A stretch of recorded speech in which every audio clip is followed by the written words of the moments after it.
작년 2023년 연말 연예대상은 매우 우울했었습니다. 그 이선균이라고 하는 그 유명 배우가 이제 사망하게 되었고, 그래서 그 연예대상을 얼마 두지 않고 그가 그런 일을 당했기 때문에 우울한 연예대상 분위기가 이어지고 있었습니다.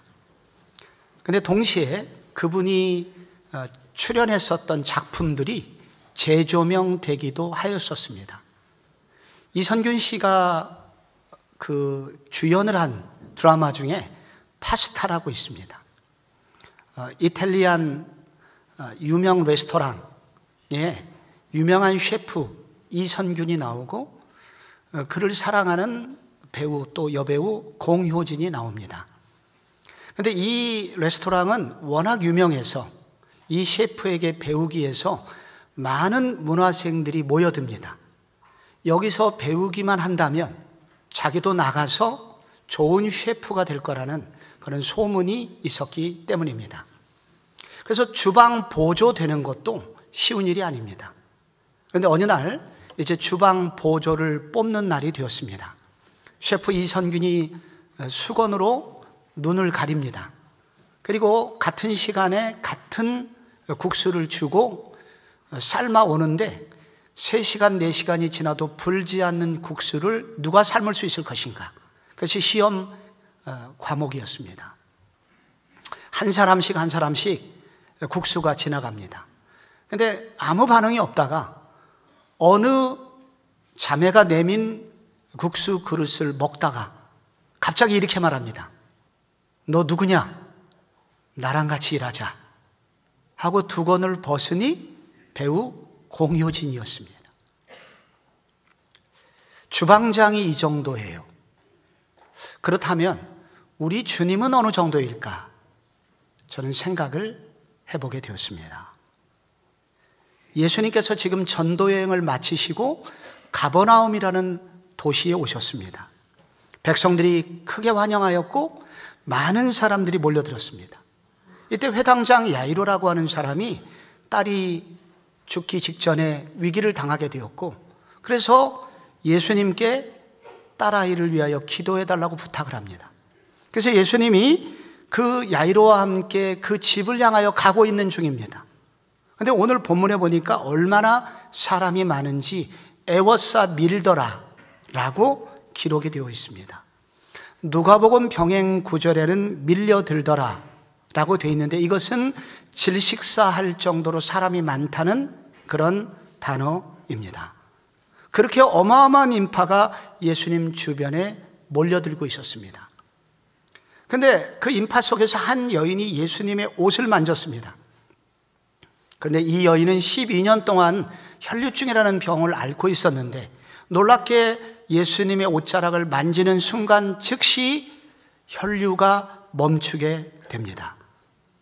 예수님이 돌이키셔서 사람들에게 묻습니다. 누가 나를 만졌느냐? 라고 이렇게 물으십니다. 여러분, 이 무리 중에 이 여인만 병이 있었겠습니까? 이 여인만 예수님을 만졌겠습니까?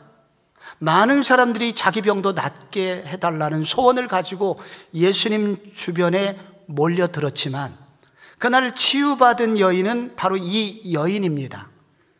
이 여인은 도대체 다른 사람과 어떤 차이점이 있었을까요? 똑같은 공간에서 똑같이 예수님을 옆에 지나가게 되는 그런 기회를 얻었을 때 이 여인은 남다른 만짐이 있었다는 것입니다.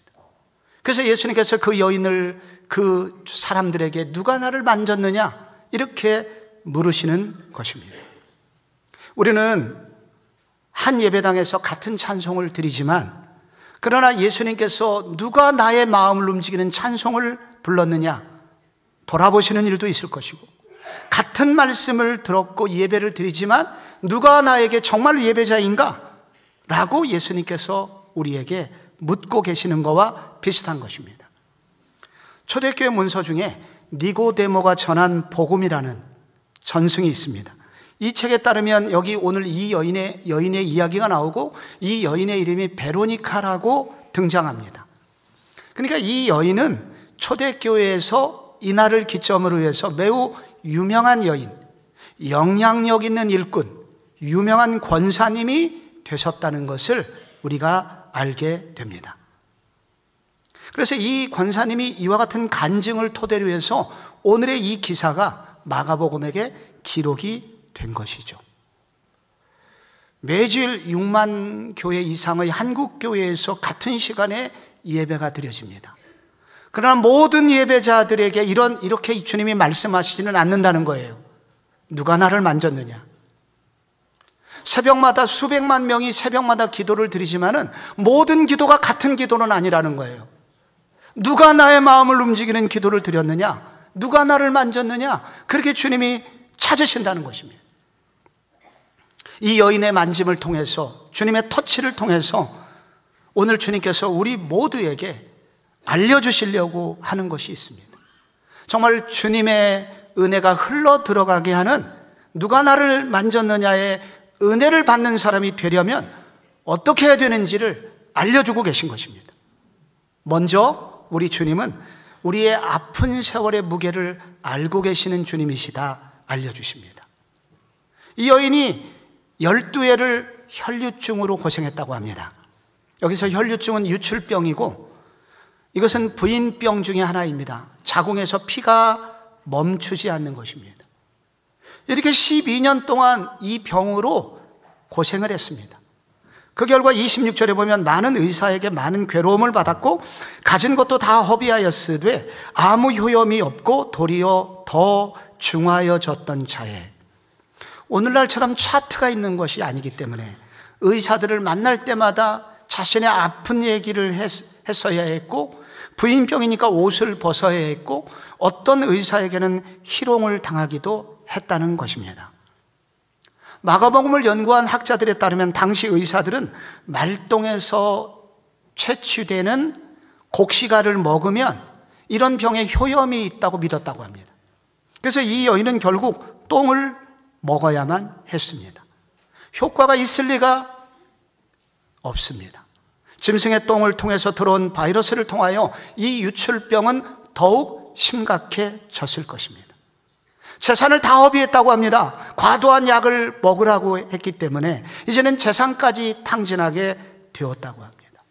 양방, 한방, 민간요법 다 써보았고 많은 사람에게 도움을 청해봤지만 아무런 소용이 없었습니다. 그래서 이 여인은 12년 동안 눈물을 흘리게 되었던 것입니다. 그러다가 그 동네에 예수님이 오신다는 소문을 듣게 되었고, 그래서 이 무리에 편성하여 예수님께 나오게 됩니다. 그런데 이 여인이 지금 어디 서 있습니까? 예수님의 등 뒤에 서 있습니다.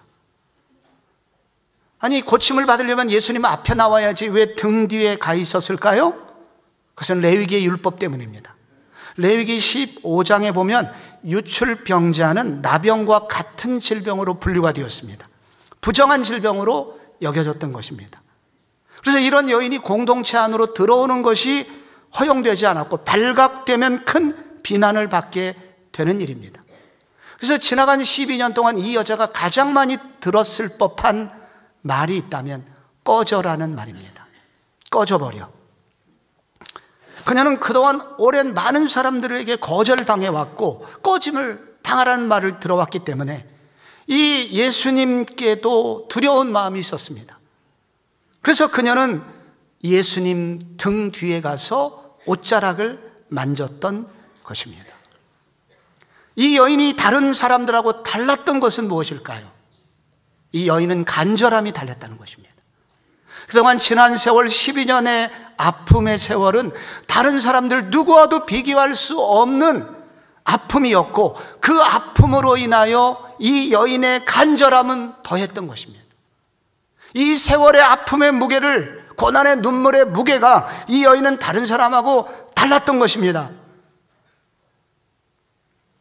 우리가 그분을 만질 때, 우리가 그 예수님께 기도할 때 우리 주님은 우리의 기도의 내용만 들으시는 게 아닙니다.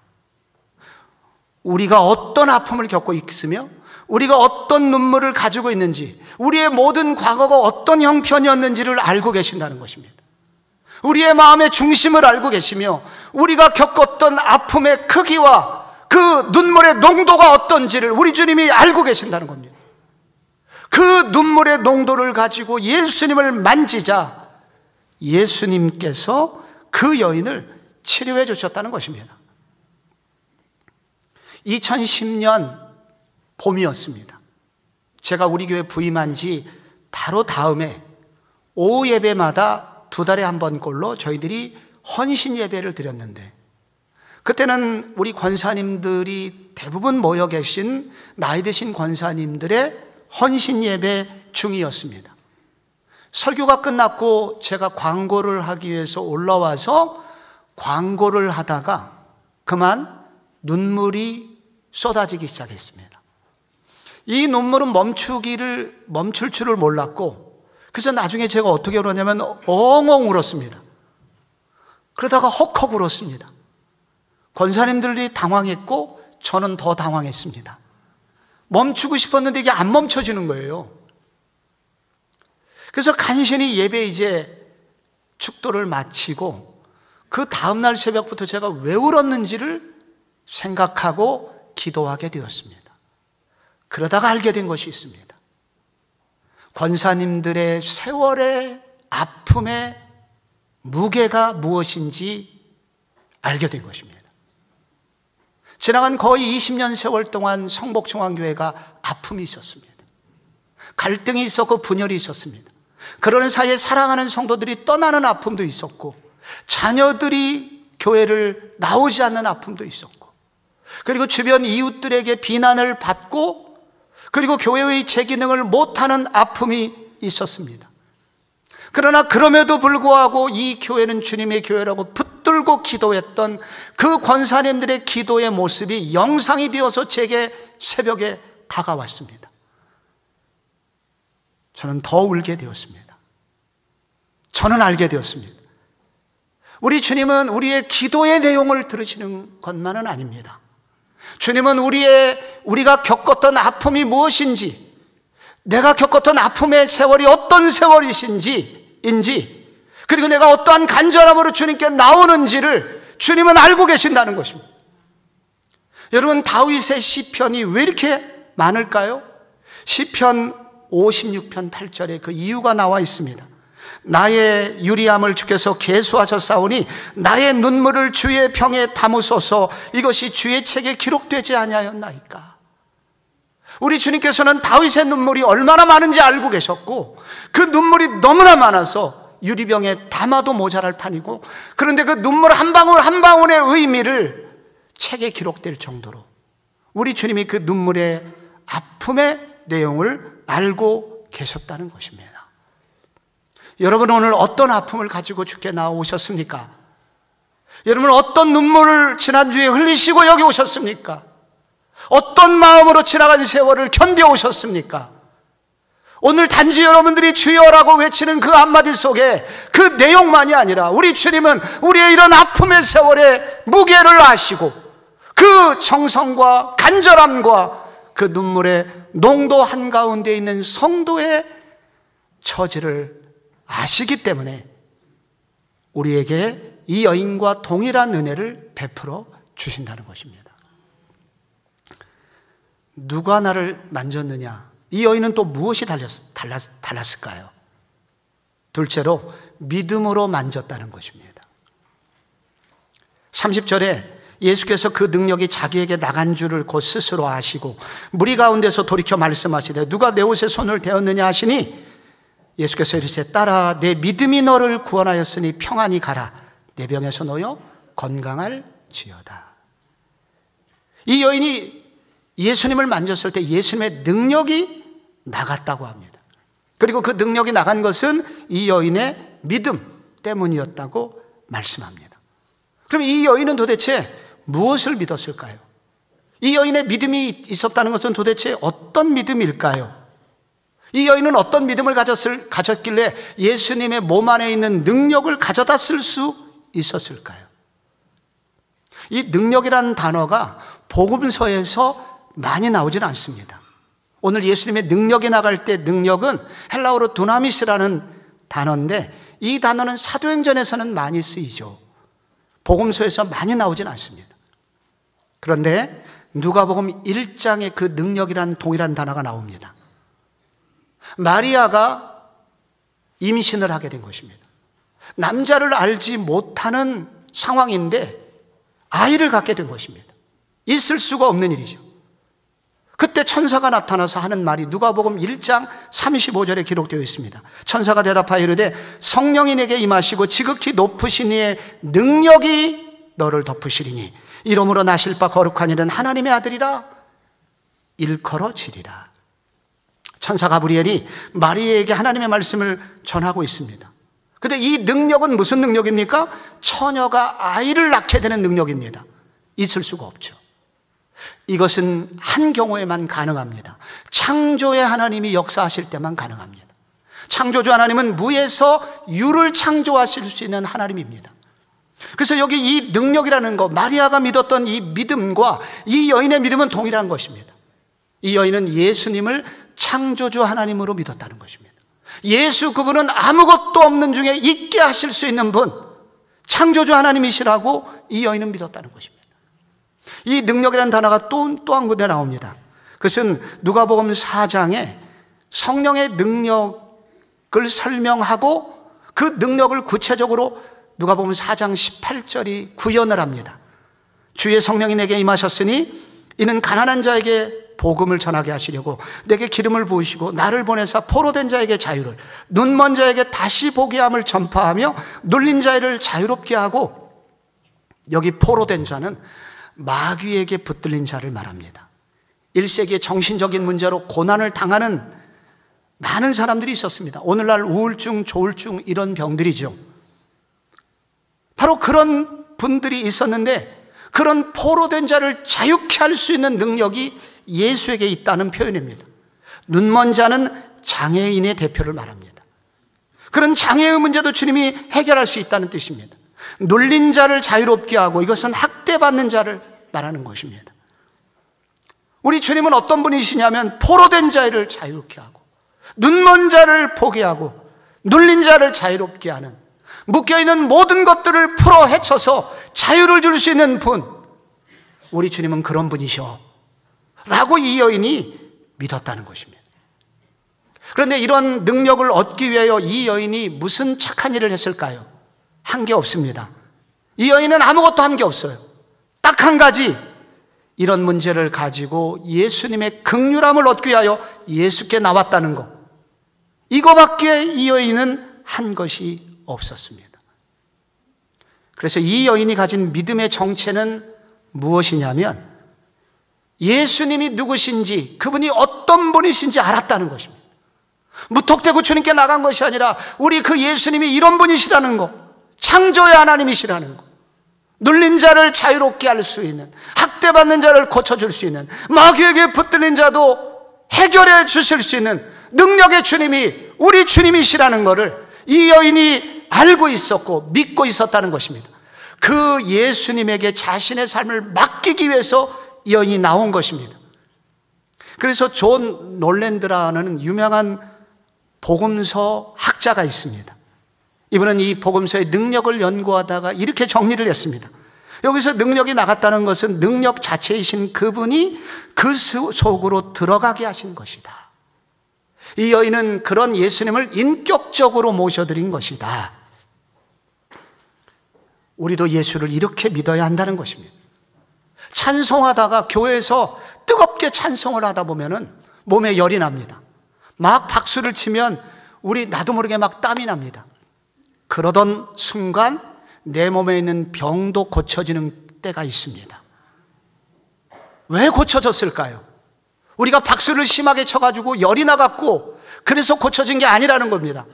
그 찬송을 부르던 중에 찬송의 가사에 나오는 그 가사의 중심이신 예수 그리스도, 그분이 누구신지를 고백하게 될 때 그 예수 그리스도를 향한 믿음의 바른 신앙 고백이 우리 속에 인격적으로 밀려 들어오면서 우리의 몸도 고쳐지게 된다는 것입니다.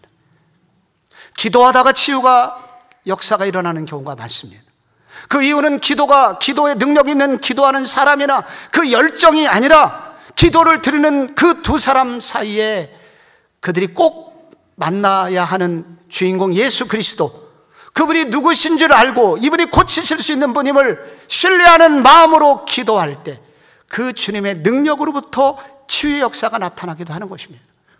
예배를 드리다가 치유되는 경우가 있습니다. 예배 자체가 분위기가 좋아서 이런 일이 일어나는 것이 아닙니다.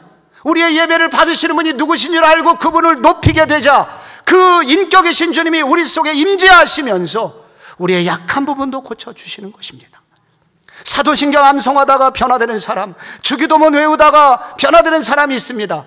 이거를 주문이나 주술이기 때문이 아닙니다. 그 내용 속에 예수 그리스도 그분이 누구신지를 고백하는 내용이기에 그분이 누구신 줄 알고 고백하게 될 때 그 인격이신 주님이 우리 속에 흘러들어오는 것이기에 우리를 변화시키게 되는 것입니다.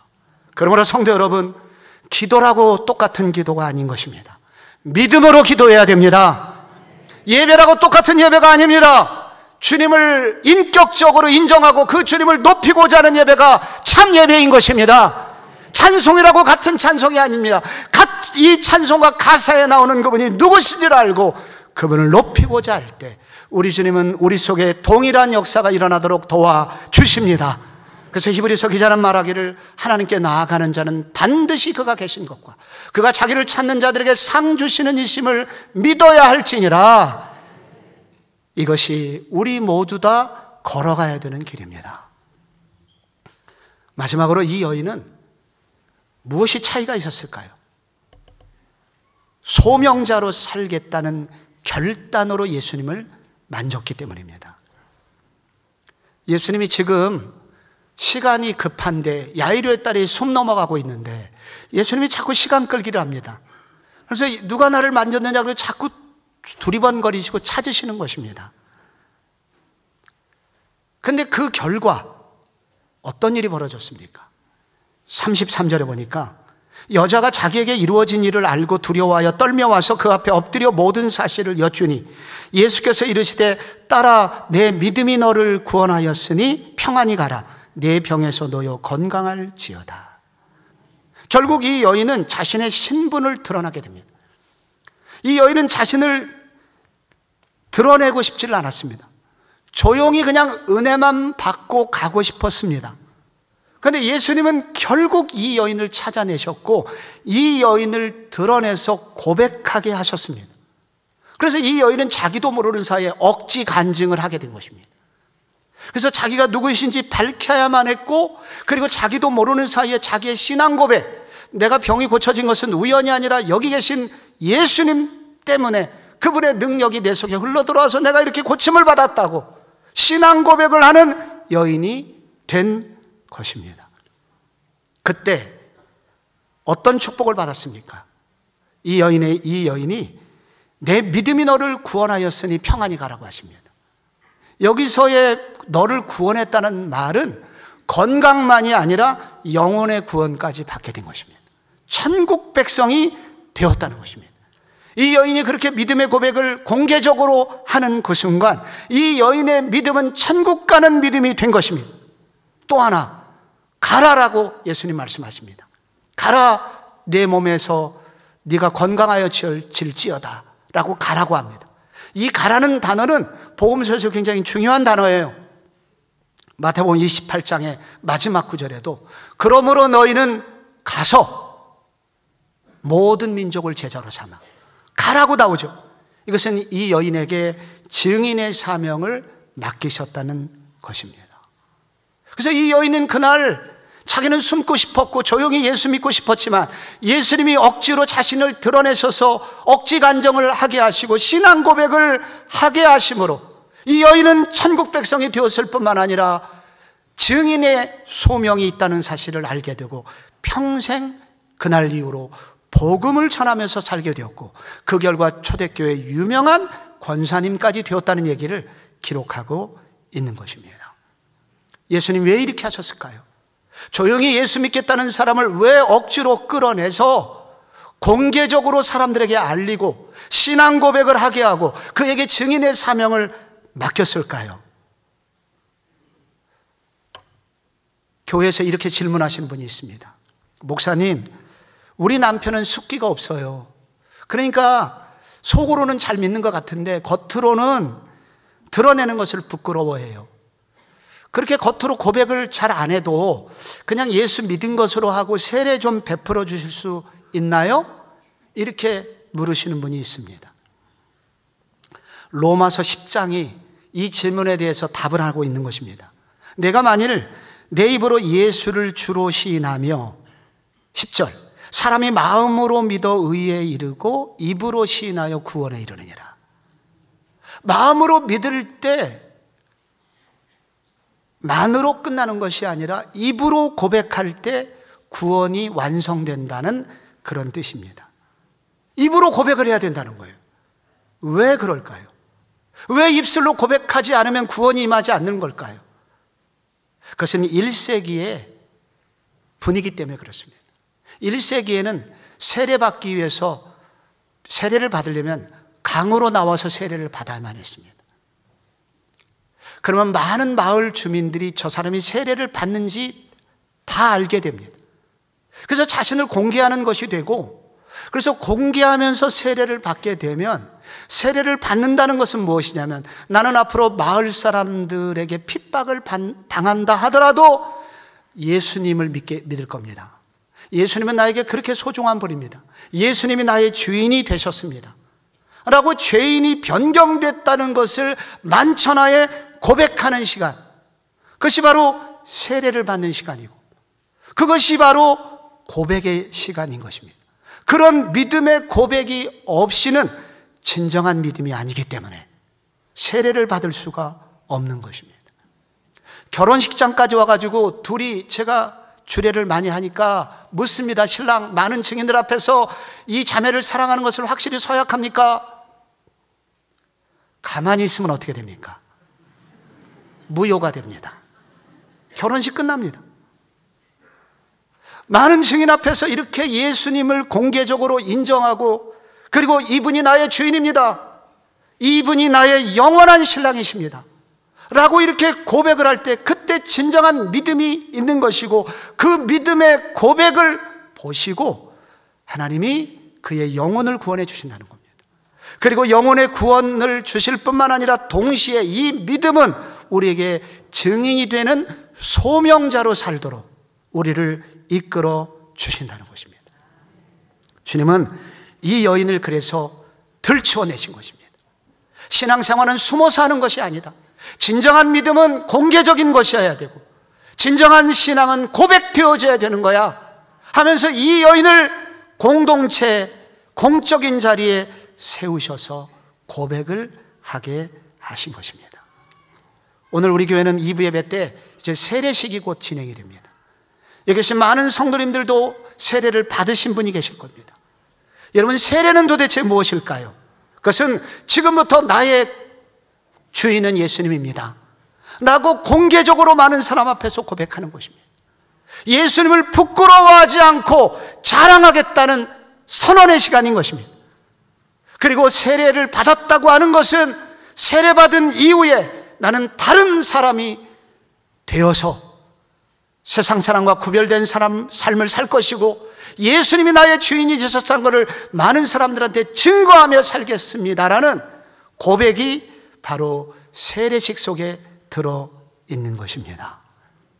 성도 여러분, 그러므로 우리 주님께서 오늘 우리 모든 세례받은 교우들과 오늘 세례받을 성도에게 이것을 요구하고 계신 것입니다.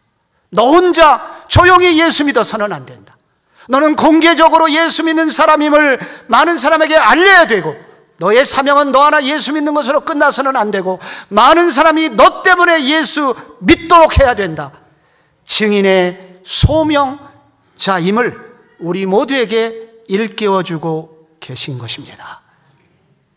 여기에 숨겨진 이야기가 하나가 있습니다.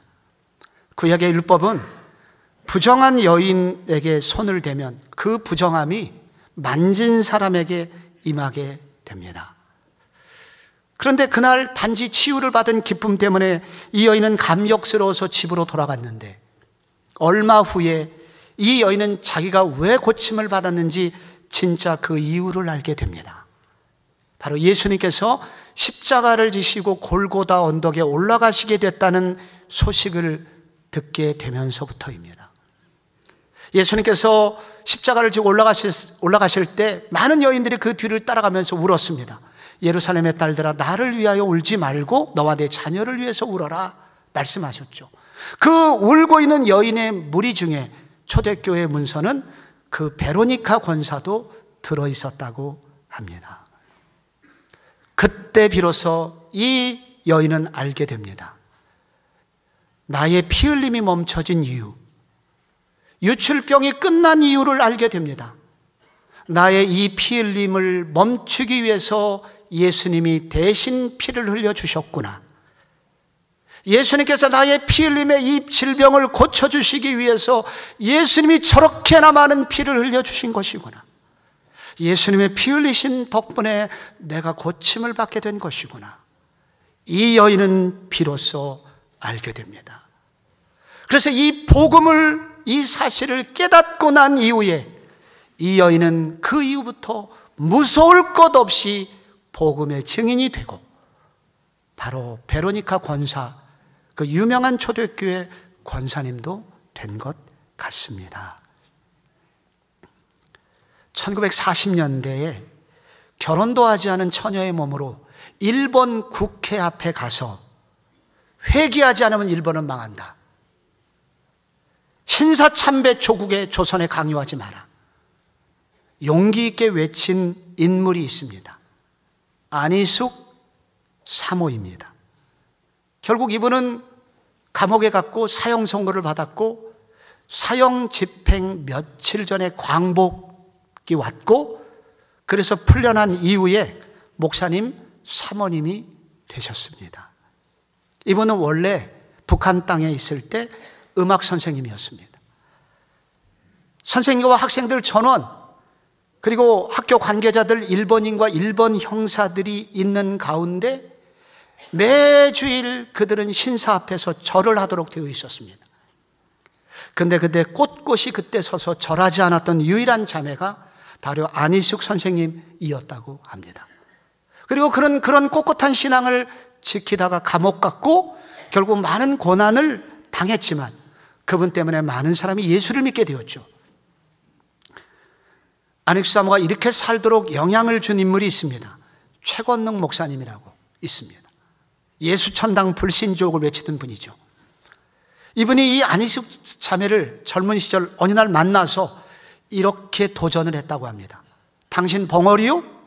예수를 믿고 사는데 왜 입 다물고 있어? 수많은 사람들이 지금 지옥으로 떨어지고 있는데 그 입으로 밥만 먹고 전도는 안 하오? 예수만 믿기만 하면 다입니까? 복음을 전해야지. 그러고도 당신이 평안할 듯 싶소?